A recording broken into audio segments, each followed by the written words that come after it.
Video को like करके आगे शेयर जरूर कर देना। बनो सरकार गरीब नवाज रदी अल्लाह ताला ने इरशाद फरमाते हैं कि अल्लाह तक पहुंचने का जो रास्ता है वो लोगों के दिल से होकर के गुजरता है।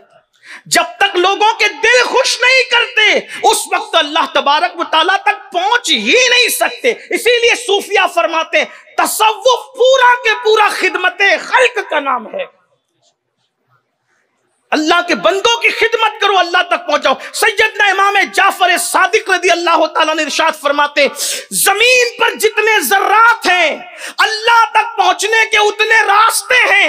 सबसे करीब का रास्ता जो अल्लाह तक ले जाता है वो अल्लाह के बंदों की मोहब्बत और खिदमत लेकर के जाती है। एक मर्तबा एक शख्स हजरत सैयदना अब्दुल्ला इब्न अब्बास के पास आया, कहने लगा हुजूर मुझे जरूरत है आपकी मदद की। आपने मदद भी की और मदद के साथ उसको एक जोड़ा भी दिया, कपड़ा भी दिया। तो उसने कपड़ा लिया, कहा हुजूर आप मुझे मदद भी कर रहे हैं, कपड़ा भी पहना रहे। फरमाया मैंने अल्लाह के रसूल से सुना है जो किसी मुसलमान को कपड़ा पहना देगा जब तक वो कपड़ा उसके पास मौजूद रहेगा वो मुसलमान अल्लाह की हिफाजत में रहेगा। लोग हिफाजत के लिए तावीज लेते, हुजूर ने कितना आसान रास्ता बताया। लोगों को कपड़े पहनाते रहो, अल्लाह की हिफाजत में रहो, अल्लाह के किले में महफूज रहो। कहां है हजरत सैयदना अब्दुल्ला इब्न मुबारक रदी अल्लाह ताला। एक शख्स आपके पास आया और आने के बाद कहने लगा हजरत मुझ पे 700 दिरहम कर्ज है, 700 का कर्जा है। आज हम सूद के खिलाफ बहुत बात कर रहे हैं और हमें करना भी चाहिए, बिल्कुल हक है, लेकिन सूद बढ़ कैसे रहा है? जब से मालदारों ने कर्जा देना बंद कर दिया है सूद बढ़ने लगा। अगर कर्जे की सुन्नत जिंदा कर दी जाए, देने वाले दे और लेने वाले वापस करने का मिजाज बनाए। यहां तो लोग भी हड़प करने का मिजाज बना। हदीस पाक का मफहूम है सदका देने से अफजल कर्जा देना है। अब्दुल्ला इब्न मुबारक के पास एक शख्स है, कहा हुजूर 700 दिरहम का कर्ज है। आपने अपने मैनेजर को एक रुक्का लिखा, फरमाया इसको 7000 दिरहम दे दो। अब चूंकि ऐसा होता है ना चाय से ज्यादा केतलियां गर्म होती है, प्यालियां गर्म होती, तो मैनेजर ने कह दिया हजरत 700 की जरूरत है, आप 7000 दे रहे। आपने वापस फिर लिखा इसको 14000 दे, इसको 14000 दे। तो जैसे ही अब सुना, सोचा कि पहले तो एतराज किया था 7000 पर, तो हाल ये हो गया कि हजरत ने डायरेक्ट 14 कर दिया। तो अब अगर मैं कोई एतराज करता हूं तो कहीं ऐसा ना हो कि हजरत कुछ और बढ़ाते हैं। तो ऐसी हालत में उसने जैसे ही देखा कि हजरत फरमा रहे कि 14000 दे, उसने 14000 दे दिया। और जब 14000 दिया तो बाद में हजरत से पूछने लगा हजरत ये बताइए कि आपने उसको जरूरत थी 7000 की, 700 दिरहम की, और आपने उसको सीधा 7000 दे दिया। फिर मैंने अर्ज किया तो आपने कहा कि इसको 14000 दे दे, तो आपने 14 करवा दिया हुजूर, उसकी वजह क्या है? तो उस वक्त हजरत सैयदना अब्दुल्ला इब्न मुबारक रदी अल्लाह ताला क्या प्यारी बात इरशाद फरमाते अल्लाह के बंदे, दरअसल बात यह है कि अल्लाह के रसूल सल्लल्लाहु अलैहि वसल्लम ने इरशाद फरमाया जब तू अपने किसी मुसलमान भाई को ऐसी खुशी दे, ऐसी खुशी जो उसको अचानक खुश कर दे, अचानक खुश कर दे, तो उससे क्या होगा? हजरत अब्दुल्ला इब्न मुबारक फरमाते हैं कि अल्लाह के रसूल सल्लल्लाहु अलैहि वसल्लम ने फरमाया जब तुम किसी मुसलमान को अचानक में खुश कर देते हो अल्लाह तुम्हें उसी वक्त बख्शिश का परवाना अता कर देता है, तुम्हें बख्श देता है। तो कहा फिर 7 पर जब मैंने एतराज किया तो आपने 14 क्यों लिख दिया? तो अब्दुल्ला इब्न मुबारक कहते हैं दरअसल 7 पर जब तूने एतराज किया तो 7000 उसको पता चल गए थे। अब दोबारा अचानक खुश खुशी देने का मतलब ये था कि इससे बढ़ के ऐलान किया जाए, तभी तो उसको अचानक खुशी होगी। तो कहा इसलिए मैंने 14 लिख दिया ताकि हुजूर की उम्मती को अचानक खुश कर दूं, और अचानक इधर खुश करूंगा कौले रसूल की बुनियाद पर मेरी बख्शिश हो जाएगी। पूछा ये बताओ मैनेजर साहब, 14,000 में अगर अल्लाह की बख्शिश मिल रही है, सस्ता सौदा है या महंगा सौदा है? अचानक दिल खुश करना, इसका मतलब लोगों के साथ ऐसा करो अचानक उसका दिल खुश कर। बास सूफिया तो ऐसे थे जिन्होंने पूरी जिंदगी किसी की मैयत की खबर नहीं दी, किसी को कि भाई कहीं इसका दिल दुखी ना हो जाए, यानी वो लोगों को खुश करने वाले थे। आइए एक हदीस पाक और सुन लेते हैं, उसका मफहूम और बात मुकम्मल करते हैं। हजरत सैयदना अबू इदरीस खौलानी रदी अल्लाह ताला अन्हु फरमाते हैं कि मैं दिमश्क की जामा मस्जिद में दाखिल हुआ तो मैंने देखा कि एक बहुत खूबसूरत जवान है और उसके दांत बहुत चमकदार हैं, बड़े खूबसूरत से उसके दांत भी हैं। तो जब मैंने देखा कि ये इतना खूबसूरत जवान है, और फिर उसका हाल ये था कि जब भी किसी मामले के अंदर लोग अलग अलग राय का शिकार हो जाते तो सब उस जवान की तरफ रुजू करते और वो सबका मसला हल कर देता। तो मैंने किसी से पूछा ये जवान कौन है, इसके दांत मोतियों की तरह चमक रहे हैं, बड़ा खूबसूरत है ये जवान। तो किसी ने कहा ये सहाबी रसूल हजरत सैयदना मुआज इब्ने जबल है, बहुत खूबसूरत थे, हालांकि छोटी उम्र ही में उनका विसाल हो गया, बहुत ज्यादा नहीं उनकी उम्र रही, मुख्तसर सी उम्र में उन्होंने पर्दा फरमाया। तो हजरत मुआज इब्ने जबल रदी अल्लाह ताला के बारे में जब मैंने सुना कि ये सहाबी रसूल हजरत मुआज है, तो हजरत अबू इदरीस कहते हैं मैं दूसरी सुबह को जल्दी मस्जिद में पहुंच गया तो मैंने क्या देखा कि वो मुझसे पहले मस्जिद में मौजूद हैं और ऐसे में वो नमाज पढ़ रहे हैं। मैं इंतजार करने लगा, जैसे ही उन्होंने नमाज का सलाम फेरा मैंने उनसे कहा ए मुआज, मैं अल्लाह के लिए आपसे मोहब्बत करता हूं, करके देख लो ना उसका सिला क्या है, जरा आप समझें। बहुत नफरतें कर चुके हो, नफरतों के सौदागर मत बनो, अमन और मोहब्बत के सफीर बनो, लोगों को तोड़ने वाले नहीं जोड़ने वाले बनो, लोगों को बिखेरने वाले नहीं समेटने वाले बनो, इसलिए कि अहले हक की निशानी जोड़ना है। आपने वो सुना होगा, हालांकि इस मिंबर की शान नहीं कि लतीफा कहा जाए, लेकिन एक मर्तबा फिरौन के पास शैतान आया और उसने कहा कि तू खुदा बन बैठा। तो फिरौन ने कहा हाँ बन गए। तो कहा कि आपको क्या शक है? तो कहा मैं तो तुझे नहीं मानता, मानूंगा उसी शर्त पर ये दरख्त तो जो नजर आ रहा है इसका फल तोड़ के बता। उसने सोचा इतना आसान, वो भी शैतान जैसा मुझे मान जाएगा, तो उसने फौरन दरख्त का फल तोड़ दिया।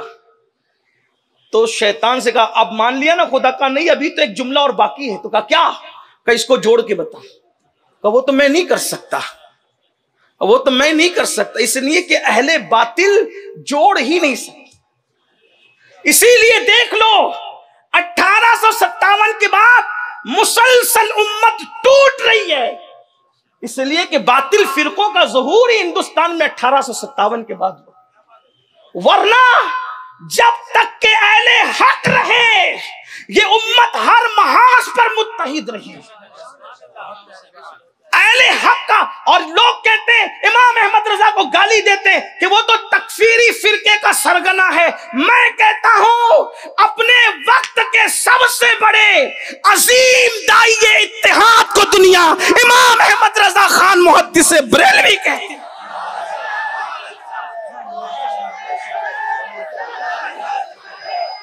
इसलिए कि हक और इत्तेहाद दोनों लाजिम और मलजूम है। हुजूर जोड़ने आए थे, गरीब नवाज ने जोड़ा, गौसे पाक ने जोड़ा, बंदा नवाज के सुदराज ने जोड़ा, मखदूम अशरफ जहांगीर सिमनानी ने जोड़ा, शाह बरकतुल्लाह यहां तो जोड़ना ही जोड़ना है। बल्कि हमारे यहां तो मिजाज क्या है, मैं वो हदीस पढ़ रहा हूं लेकिन एक बात आ गई तो सुन ले। एक बुजुर्ग है ख्वाजा नसीरुद्दीन चिराग दहली, चिराग दहली नसीरुद्दीन, हजरत महबूब इलाही के जानशीन और खलीफा हैं और बड़ी हस्ती है, बहुत बड़ी हस्ती। उनका एक मुरीद था लोहार, उनका एक मुरीद था लोहार। मुरीद लोगों की आदत होती है कि वो कुछ ना कुछ पीर को तोहफा देते हैं। तो लोहार था, तो आजकल लोग, बल्कि लोगों का मिजाज है कि घर की बनी हुई चीज लोगों तोहफे में ज्यादा देना पसंद करते। तो लोहार मुरीद ने कैंची लाई और कैंची ला करके हजरत से इसके हुजूर कैंची कबूल करें। फरमाया बाबा ये क्या है? तो कहा हुजूर मैं लोहार हूं, मैं लोहे का काम करता हूं, तो आपके लिए कैंची बनाई। सरकार नसीरुद्दीन चिराग दहली ने कहा तू लोहार है तो क्या कैंची सिर्फ बनाता है, तू सुई नहीं बनाता? तो हुजूर वो भी बनाता हूं।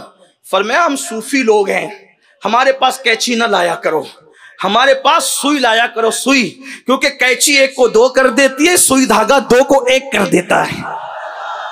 ये है अहले हक की फिक्र, ये है हम लोग दो कर रहे हैं, भाई भाई में जुदाई, मियां बीवी में जुदाई, इसमें जुदाई। अल्लाह के लिए मोहब्बत करो, मोहब्बत मोहब्बत मोहब्बत मोहब्बत। क्या अबू इदरीस कहते हैं मैंने मुआज बिन जबल से कहा आपके लिए, आपसे मोहब्बत करता हूं अल्लाह के लिए। जैसे ही अबू इदरीस की जबान से हजरत मुआज ने सुना, फरमाया क्या कहा तूने? कहा अल्लाह के लिए आपसे मोहब्बत करता हूं। कहा क्या कहा तूने? कहा अल्लाह के लिए आपसे मोहब्बत करता हूं। कहा क्या कहा तूने? कहा अल्लाह के लिए आपसे मोहब्बत करता हूं। क्योंकि जानते थे ना कि ये आसान डगर नहीं है, बहुत कठिन है, डगरपन घटकी, ये आसान नहीं है अल्लाह के लिए मोहब्बत करना। लोग कह लेते हैं लेकिन अल्लाह के लिए मोहब्बत कर नहीं पाते।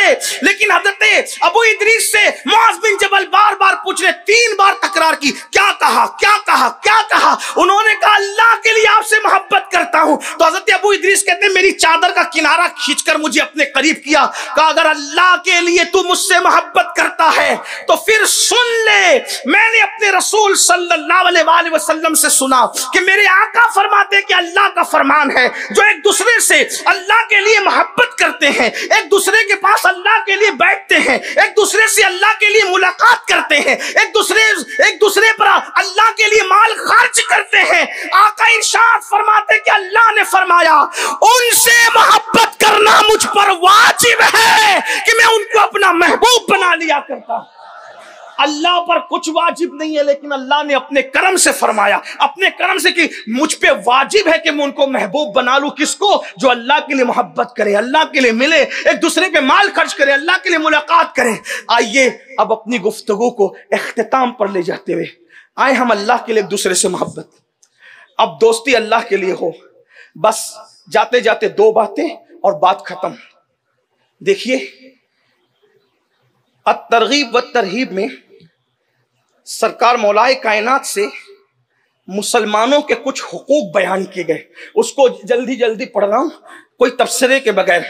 मौलाए कायनात बयान करते हैं कि एक मोमिन के हुकूक दूसरे मुसलमान मोमिन पे कितने। नंबर 1, जब मुसलमान गलती करे दूसरा मुसलमान माफ करे। हाय हाय, जी चाहता है तशरीह करें लेकिन नहीं कर सकते, लेकिन इतना एक जुमले में सुन ले।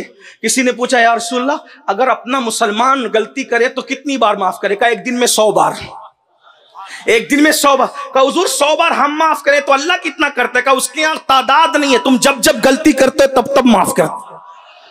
और तुम किसी मुसलमान को माफ करो तो अल्लाह तुम्हें माफ करे, तुम किसी मुसलमान की इज्जत बचाओ अल्लाह तुम्हारी इज्जत बचाए, तुम किसी मुसलमान का ऐब ढांपो अल्लाह तुम्हारे ऐब ढांपे। यहाँ तो टो में लगे रहते हैं, निकाल निकाल कर लाते हैं। वक्त लोगों के पास कितना है, ये ऐसा कर रहा है, वो वैसा कर रहा है, उसका उससे चल रहा है, उसका ये हाल है। तुम लोगों की बेसतरी करोगे अल्लाह इतना जलील करेगा कि फिर तुम्हारी इज्जत का कोई चांस नहीं रहेगा। लोग लोगों को मुसीबतों में देख के खुश होते हैं। आका फरमाते हैं अगर किसी मुसलमान को तूने मुसीबत में देख के खुश हुआ, अल्लाह रहम करके उसकी मुसीबत खत्म करेगा और उस मुसीबत में अल्लाह तुझे मुब्तला कर देगा। तो पहला हक मुसलमान की लफ्जिश माफ करो। नंबर 2, अगर वो रोए उसके रोने पे हंसो नहीं, उसके रोने पे रहम करो। नंबर 3, उसके ऐब ढांपो। नंबर 4, अगर वो माजरत करे तो उसके माजरत को कबूल करो। नंबर 5, उसकी तकलीफ दूर करो। नंबर 6, हमेशा उसकी खैर खाई करते रहो, खैर खाई करो। हजरात सहाबे किराम फरमाते हैं, हमने हुजूर के हाथ पर 3 चीजों की बैत की, नमाज, रोजा और मुसलमानों की खैर खाई करते रहेंगे, यानी उनकी बदखाई नहीं करेंगे। और आप बैठ करके मस्जिदों में भी गिबत करते हैं, इल्ला माशाअल्लाह। फरमाया उसकी खैर खाई करते रहो, साथ उसकी हिफाजत करो मोहब्बत से। और एक हदीस ये भी है, हजरते मिकदाम इब्ने मादी कर्ब इरशाद फरमाते, जिससे मोहब्बत करो, इजहार कर दो कि मैं तुझसे मोहब्बत करता हूं, इससे भी मोहब्बत बढ़ती है। और यह भी हदीस पाक में हजरत उम्मे दर्दा फरमाती है कि जिससे मोहब्बत करो उसके पीठ पीछे दुआ करो। मुंह पे बहुत बड़बड़ करते रहते हो, पीठ पीछे तो बहुत कुछ गालियां देते हो, पीठ पीछे दुआ करो। फायदा क्या है? आदमी जब अकेले रहता है तो खुद ही के लिए खूब मांगता रहता है। आसान उम्मे दर्दा फरमा रही है, कहती है कि जब तुम किसी के लिए, मुसलमान के लिए पीठ पीछे दुआ करते हो तो अल्लाह एक फरिश्ता तुम पर मुवक्किल कर देता है। तुम उसके लिए जो मांगते हो फरिश्ता तुम्हारे लिए वही मांगता नजर आता है। कहां तेरी गुनहगार दुआ, कहां उस मासूम की दुआ। तुम लोगों के लिए जो मांगोगे फरिश्ता तुम्हारे लिए वही दुआ करेगा। इसलिए जो मांगना है मांग। सैयदा कायनात मखदूमा फातिमा ज़हरा इमाम हसन कहते हैं, अपने लिए कभी कुछ मांगा ही नहीं। मैंने कहा अम्मी आप तो सब दूसरों के लिए मांगती, अपने लिए कुछ नहीं मांगती। फरमाया बेटा पहले पड़ोस है फिर हम है, पहले पड़ोस है फिर हम, ये हाल है। तो फरमाया मोहब्बत से उसकी हिफाजत करो, उसके जिम्मे की रियायत करो, बीमार पड़े तो इयादत करो, मर जाए तो जनाजे पर हाजिरी दो। हदीस पाक है, जब तुम किसी मुसलमान के जनाजे में जाते हो तो अल्लाह तुम्हें ओहद पहाड़ के बराबर सवाब देता है। जनाजा पढ़ के आ जाओ, और अगर तदफीन के बाद आओ तो अल्लाह उससे डबल तुम्हें सवाब अता करता है। जनाजे में जाओ, उसकी दावत दे तो कबूल करो, हदिया दे तो कबूल करो, एहसान का बदला दे दिया करो, नेमत का शुक्रिया अदा किया करो, यानी उसका शुक्रिया भी अदा करो अगर आपको कोई वो एहसान करता है। मौके पर उसकी इमदाद करो, उसके अहलो अयाल की हिफाजत करो, उसकी हाजत रवाई करो, उसकी दरखास्त तो कुछ लेकर आए तो सुनो, किसी से सिफारिश के लिए कहे तो सिफारिश कर दो, उसको नाउम्मीद मत किया करो, छीके तो अल्हम्दुलिल्लाह कहो, उसकी कोई चीज गुम हो जाए तुम्हें मिल जाए तो पहुंचा दिया करो, उसके सलाम का जवाब दिया करो, नरमी और खुशखल्की से पेश आया करो। और फरमाया उससे अच्छी गुफ्तगू करो, उसके साथ एहसान करो, और अगर वो आपके भरोसे पे कोई कसम खा बैठे उसकी कसम को पूरा करो। उस पर अगर कोई जुल्म करे फौरन उस तक पहुंच करके उसको जुल्म से बचा लो।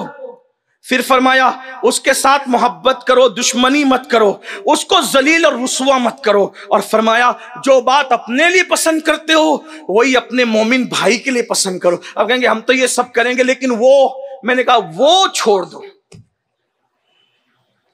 अब आखिरी अर्ज कर दूं, हुजूर अलैहिस्सलाम फरमाते हैं मेरे अल्लाह ने मुझे अखलाक सिखाए।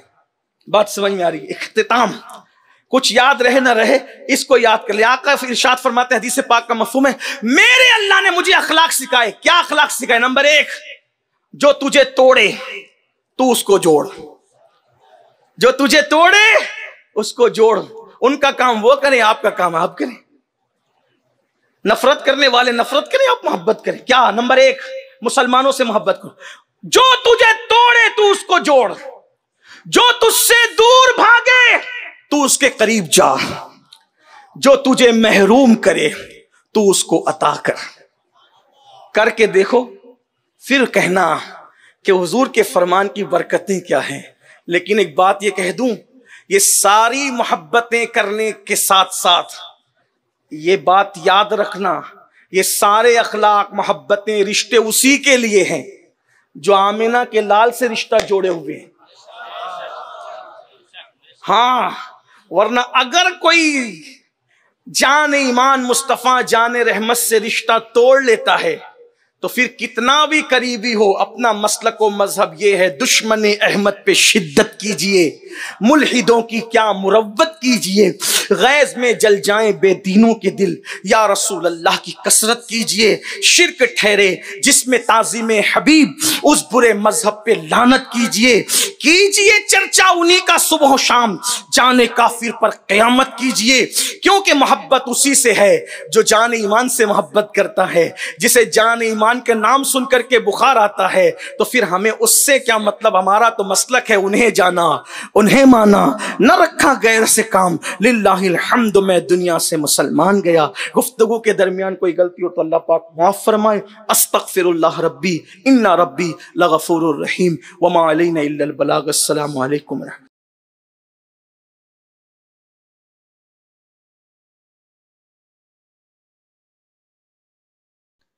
वीडियो अगर अच्छा लगा हो तो लाइक करके आगे शेयर ज़रूर कर देना। अल्लाह रब्बुल इज़्ज़त इसका सिला, इसका सवाब आपको ज़रूर अता फ़रमाएगा। और अपने दोस्तों से इस चैनल को ज़रूर सब्सक्राइब कराइएगा ताकि वो लोग भी जो है दीनी मालूमात हासिल कर सकें। अल्लाह हाफिज़। अस्सलामु अलैकुम व रहमतुल्लाहि तआला व बरकातुहू।